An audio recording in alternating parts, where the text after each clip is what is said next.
YouTube channel. Episode 2 of Vegas to Reno prep. We're like 20-something days out.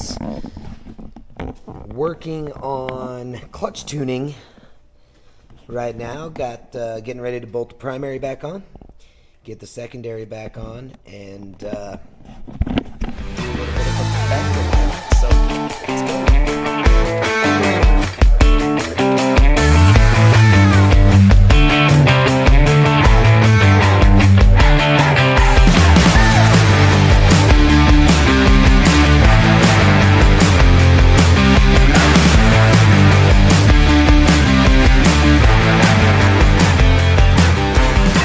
So what I'm doing now is I have the primary and secondary clutch installed.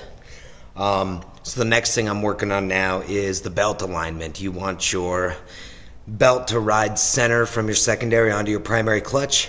That way you don't have excessive belt wear. It's not engaging the transmission when you're not on the throttle.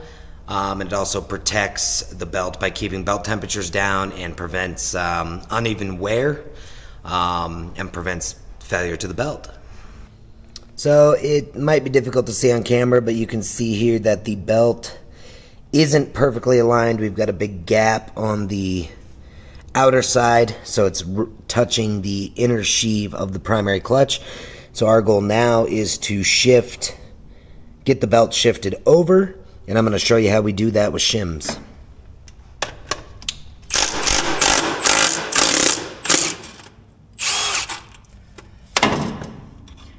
So on the secondary clutch, we have these shims that we put in there. And taking shims in or out is actually what shifts how the belt rides from that secondary clutch.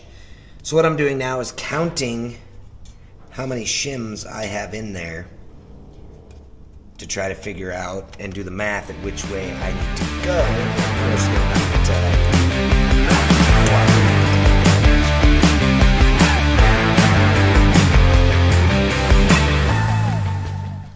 Alright, as you guys can see, with changing some shims, I got that belt perfectly centered on that one-way bearing in the primary. And this is honestly the first time for me that I am at complete zero. I have no shims in the clutch, and we have a perfect alignment.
Alright guys, so today got axles swapped. I mentioned we were swapping those back to the stock Polaris ones.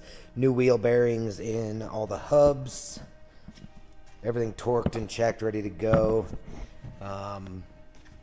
Clutch covers on, went through, double checked all the bolts, everything on the skid plate.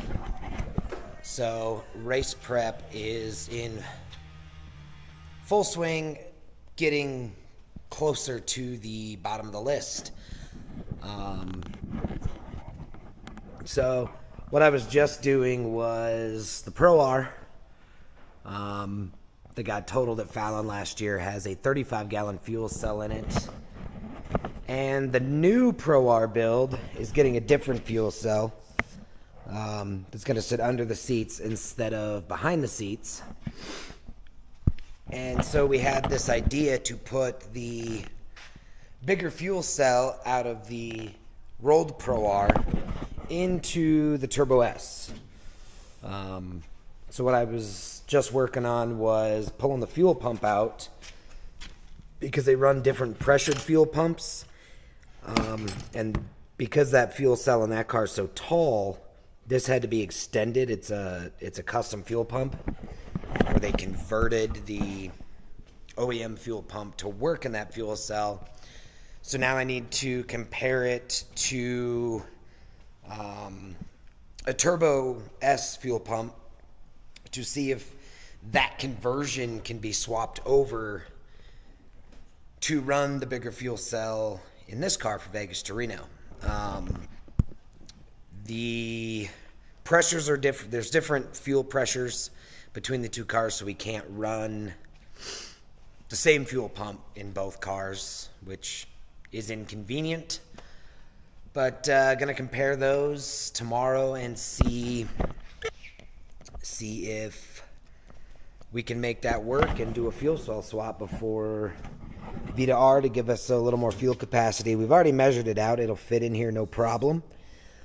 We just got to make sure the fuel pumps match up, make sure the fuel pumps work, and go from there. All right, guys, a little bit shorter video for you this week. It's been chaotically busy.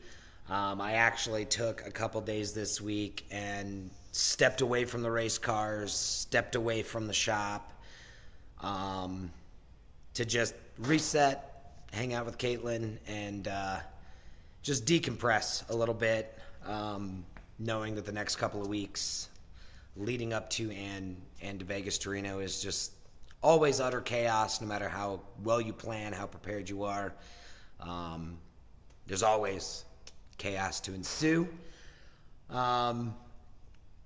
Just a couple things to finish up on this car. We got to set, we had new harnesses by Next Gen in the seats, so we got to set those to proper length. And once that's done, throw the side panels on, and this car is ready for a shakedown run. Go out and run it, make sure the clutching's where we want it, and go from there. So hopefully the next video I have for you guys has this thing out in the dirt. Hope everyone's staying safe, having fun. That is all I've got, and I will see you guys